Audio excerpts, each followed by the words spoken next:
Harry and his team are a mess and a disaster, and it is perfectly appropriate for Charles to just tell him no. Look, we gave you plenty of time, and you couldn't come to a decision, and you kind of decide to accept last minute. And you know what? We have other plans. We have a life. Our life does not revolve around you and your needs and your drama and your toxicity and everything like that. Take a moment and focus on one specific sentence, just a single line from Harry's official spokesperson, released to the media on the 6th of July 2026. It stated, "Once those arrangements were in place, he was able to formally accept the offer of accommodation for himself over the weekend." At first glance, those final words, "over the weekend," may not seem especially important, but they end up revealing far more than most people realized. Surprisingly, the biggest takeaway is not about Harry at all, it's about Meghan. As we break this down, you'll see why that carefully chosen sentence has attracted so much attention. Ironically, the same official statement that was intended to explain Harry's position also raises new questions about Meghan's reported plans. According to this interpretation, the wording points towards security concerns being a central issue rather than a minor complication. It also suggests that Meghan's reported hopes for a larger UK visit may have faced major obstacles, not because of online rumours or speculation, but because of details contained within Harry's own official filing. Instead of strengthening Harry's public position, the statement has sparked fresh discussion about Meghan's reported strategy. As we continue, we'll examine comments from named sources, publicly available figures, and previously reported plans connected to the visit. Rather than relying on anonymous online speculation, we'll focus on official statements and documented reporting to understand why this wording has generated so much conversation. So why has one sentence from a spokesperson become such a major talking point? According to reports, Meghan's broader plans for 2026 reportedly depended heavily on a successful visit to the UK. In this particular situation, this has been such an absolute disaster on multiple levels. But Cameron Walker really just doesn't have any excuse here, because obviously we just saw a week ago how Harry and Meghan gave an entire itinerary to the press and then walked it back less than 24 hours later. Some commentators viewed the trip as more than a family visit, suggesting it could also strengthen her public image and business profile. That may sound like a bold conclusion, but it becomes easier to understand after looking at the publicly reported context surrounding the visit. From that perspective, the ongoing security discussions appear to carry implications beyond family logistics. A source speaking to Radar Online roughly 2 weeks before the planned visit claimed that Meghan's lifestyle brand benefits from maintaining an image of sophistication, exclusivity, and continued ties to the royal family. According to the source, the value comes not simply from products themselves, but from the story and public image associated with them. They suggested that a successful UK visit could have reinforced that image and generated significant media attention during an important period for her business ventures. The reported reasoning was straightforward. Meghan's commercial projects have recently faced increased public discussion and scrutiny, and some observers believe a visible connection to royal life could help strengthen public interest. Supporters may see this as maintaining an important part of her public identity, while critics interpret it differently. Either way, many commentators agree that appearances connected to the monarchy naturally attract worldwide attention. A successful visit could have added another chapter to that ongoing narrative and potentially benefited her public profile. Now imagine Meghan returning to Britain after 4 years away. That possibility became much more than a routine visit. It evolved into a story involving legal proceedings, accommodation arrangements, financial discussions. Charles's constitutional position as well is to, let's say, reflect those freedom of speech principles that should exist there in the UK. And so his son suing the papers over frivolous reasons is not a good look for the monarch. And Charles has to think here, Harry is not constitutionally relevant, yet he is constantly dragging the British monarchy into his frivolous fights. And it's time for the monarchy to, again, sever the apron strings here, really make this separation absolutely permanent. I think Harry has proven just in these last 2 weeks that this is a necessary step. Harry is not going to change. And ongoing security questions. Rather than remaining ordinary travel planning, the conversation became increasingly focused on how security decisions could affect whether the visit would move forward at all. At the center of the discussion was the fact that Meghan and the children remained in California. According to publicly reported court records, This situation followed several legal setbacks involving Harry's security arrangements. In May 2025, the Court of Appeal ruled against Harry regarding his request connected to security provisions. Reports describe this as the third major legal setback on the same issue. Then, in July 2026, Harry reportedly sought an individualized security arrangement, but that request was also unsuccessful. Adding another layer, Harry's representative stated on July 4 that the Independent Risk Management Board, established in November 2025, had still not completed its review of the security situation. That meant the legal decisions had already been made, another request had not succeeded, and the broader assessment remained unfinished. These developments were documented through official legal proceedings rather than internet speculation. Many people also noticed that Harry and Meghan reportedly released details of a planned schedule to the media before withdrawing it less than a day later. That unexpected change prompted even more discussion about the planning process. To some observers, it suggested that important arrangements were still unsettled, leading many to believe the situation had become increasingly difficult for everyone involved. The reality, according to many commentators, is that Harry and Meghan had multiple opportunities to confirm their plans but ultimately did so only at a very late stage. By then, other schedules had already moved forward and decisions had already been made. Whether viewed sympathetically or critically, timing appeared to become one of the biggest obstacles. Events involving the royal family are planned well in advance, making last-minute changes especially challenging. Looking more closely, some royal commentators argued that the visit could have provided Meghan with the benefit of renewed public association with the royal family. Others strongly disagreed with that interpretation. Regardless of differing opinions, one fact remained consistent throughout the reporting. The security issue had already been the subject of several legal proceedings long before the proposed visit entered public discussion. Following Ravek's decision not to provide security for his family, the Duke spent last week making alternative security arrangements. Once those arrangements were in place, he was able to formally accept the offer of accommodation for himself over the weekend. It is therefore disappointing that the offer has now been withdrawn, with Tuesday's judgment in the Associated Newspapers Limited case cited as the reason. Okay, that's the key thing there. That's the key line, which Rebecca English was not reporting at. That timeline became an important part of the wider debate. You may wonder whether something changed behind the scenes. Did new information appear? Did security advice shift? According to the official statements released on July 4, the independent review that began in November 2025 still had not reached a conclusion many months later. Without a completed assessment, there was no indication of any officially confirmed change to the existing position. Taken together, many observers concluded that the reported plans for a larger UK return already faced significant practical barriers. Security questions, previous court rulings, and accommodation arrangements all remained unresolved well before the visit reached its final stages. Those conclusions are based on publicly reported documents and official statements rather than unverified online claims. As a result, the reported security arrangements meant Meghan remained in California, while the accommodation timeline appeared to confirm that key deadlines had already passed. Even so, that was only one part of the wider story. Additional developments would soon shift attention in an entirely different direction. Then another major document entered the picture, changing the public conversation once again. On the same day the accommodation dispute appeared to reach its conclusion, a separate legal ruling added a fresh dimension to the story.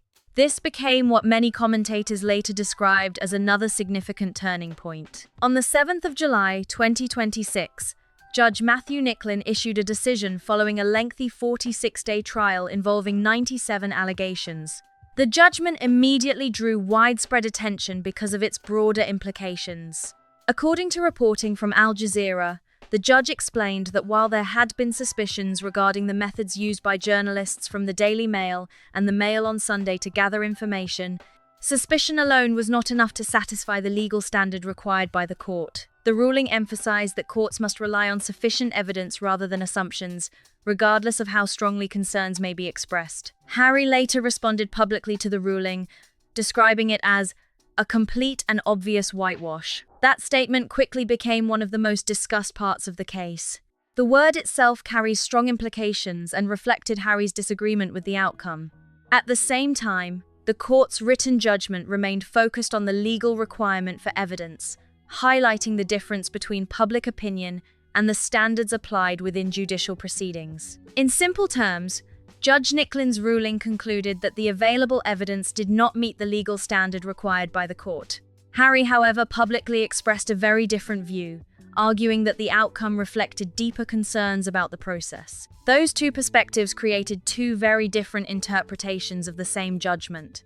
One emphasized the legal requirement for sufficient evidence, while the other questioned whether the result delivered meaningful accountability. That contrast immediately became a major topic of public discussion and set the stage for the next chapter of the story. The decision was delivered the same day. Following the ruling, Associated newspapers welcomed the outcome and thanked Judge Nicklon for overseeing what they described as a lengthy and demanding legal case. Reports noted that the proceedings stretched over an extended period and reportedly generated legal costs estimated at around £50 million. The company also indicated that it intended to seek recovery of its legal expenses. While much of the public attention focused on the verdict itself, legal experts suggested that the financial consequences could become just as significant as the judgment. Before looking further into those legal costs, it is worth examining what some commentators described as the commercial impact of the week's events. According to that interpretation,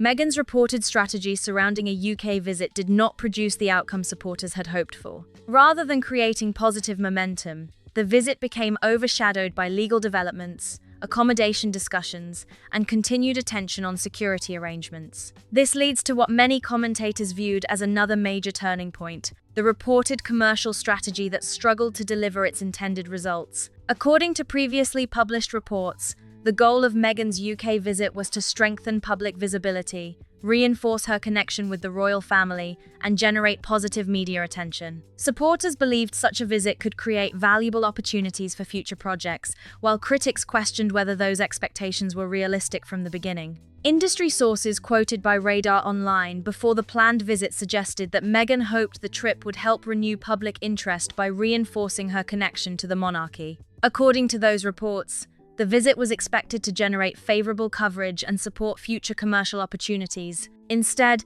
the conversation quickly shifted toward legal proceedings, accommodation questions, and security issues, leaving much of the anticipated positive publicity overshadowed by other developments. Being publicly associated with the royal family has long been viewed by many commentators as carrying unique international recognition. Whether people support or criticize Meghan, few dispute that royal appearances receive enormous worldwide attention. A successful visit could have generated extensive media coverage.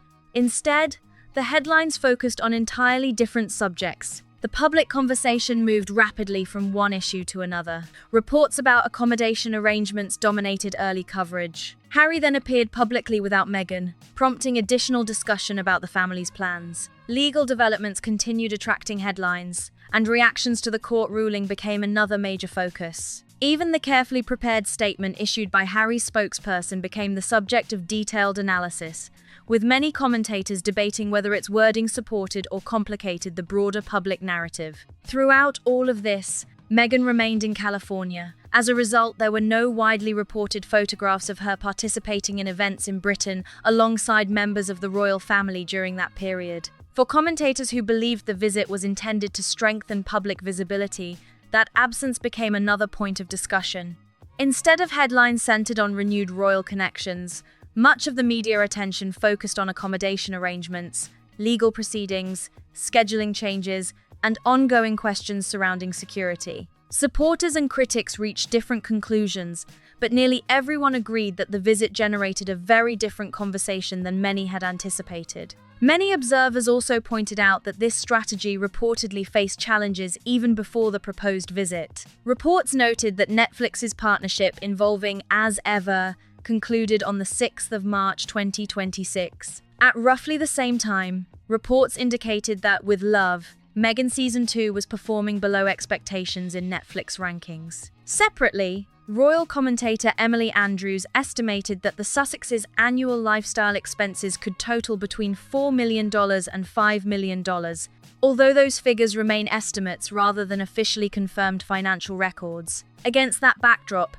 some commentators viewed the proposed UK visit as an opportunity to generate renewed public interest. Whether or not that was its primary purpose, the combination of legal developments, security discussions, and scheduling complications ultimately dominated the news cycle. Instead of becoming the defining success some had predicted, the visit became part of a much broader conversation. Attention then shifted toward another significant issue: the legal costs associated with the court proceedings. Those figures quickly became a major talking point because of their potential financial impact beyond the judgment itself. One comparison frequently mentioned involved legal costs reportedly reaching approximately £40 million in litigation connected to Northern & Shell, the media company founded by Richard Desmond, during its unsuccessful challenge relating to the National Lottery.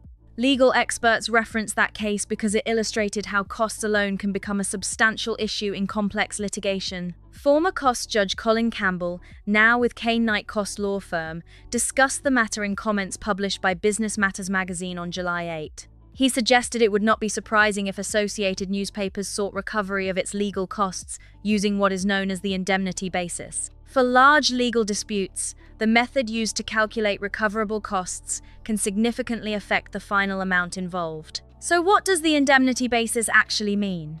Under the standard approach, the party seeking costs generally faces stricter scrutiny regarding whether each expense was reasonable and proportionate. Under an indemnity basis assessment, the court applies a different standard that can allow a greater proportion of reasonable legal costs to be recovered, depending on the specific circumstances of the case and the court's decision. According to publicly reported figures, Associated Newspapers indicated legal costs of approximately £50 million and stated its intention to seek recovery. Combined with previous legal precedents discussed by experts, that possibility became another major point of interest among legal commentators. The discussion was no longer focused solely on the court ruling itself, but also on the potential financial consequences that could follow. At the same time, commentators continued discussing the Sussexes' broader commercial position. Reports about previous business partnerships, ongoing operating expenses, and the outcome of recent legal proceedings all became part of the same public conversation. Rather than viewing each event separately, many analysts began considering how those developments might influence future opportunities. Annual lifestyle costs have been estimated by commentators at between £4 million and £5 million, although those figures remain outside official financial disclosures.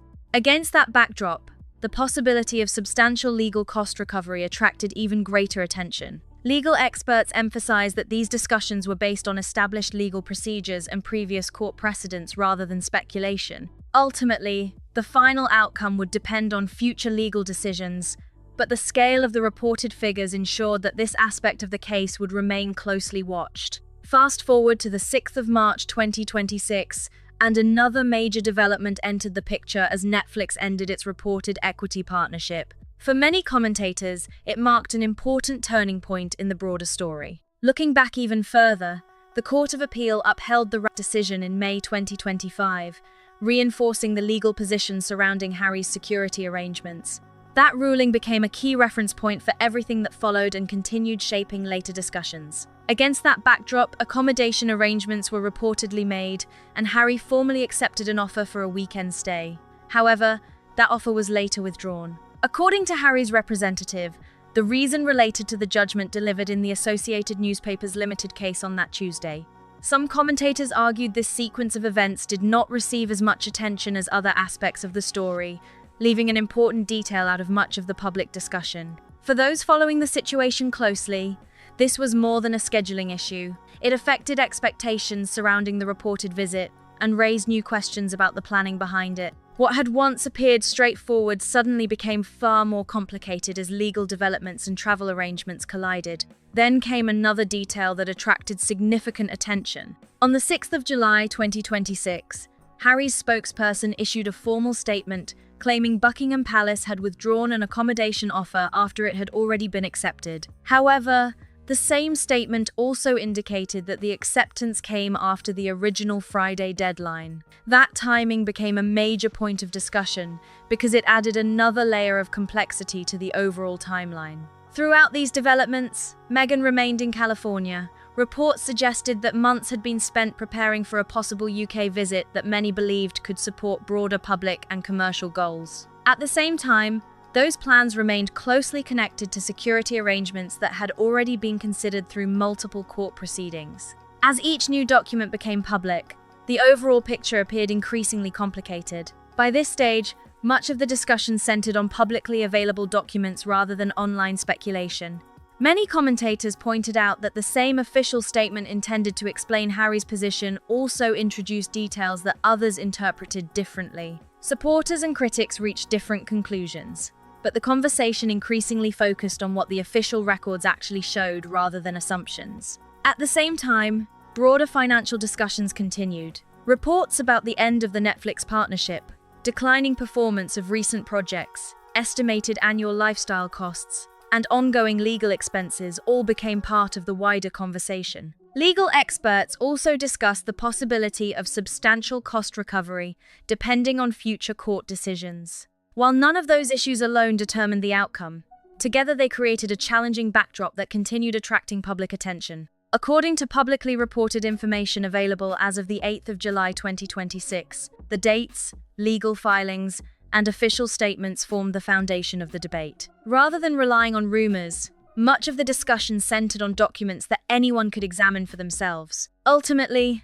the central question remained the same. Harry's spokesperson stated that security concerns prevented the family from traveling. At the same time, court records showed that the legal position on security had already been addressed through multiple rulings before the proposed visit entered its final planning stages. That timeline has become one of the most closely examined parts of the entire story. Another question naturally followed. If the legal position surrounding security had already been established, when did it become clear that the reported plans would face significant obstacles? And how did those legal decisions influence everything that came afterward? Those are the questions many commentators continue exploring by examining official filings, court judgments, and publicly available records rather than speculation. As always, the goal is to separate confirmed information from opinion and to follow the documented timeline as accurately as possible. The official records remain the strongest source for understanding how these events unfolded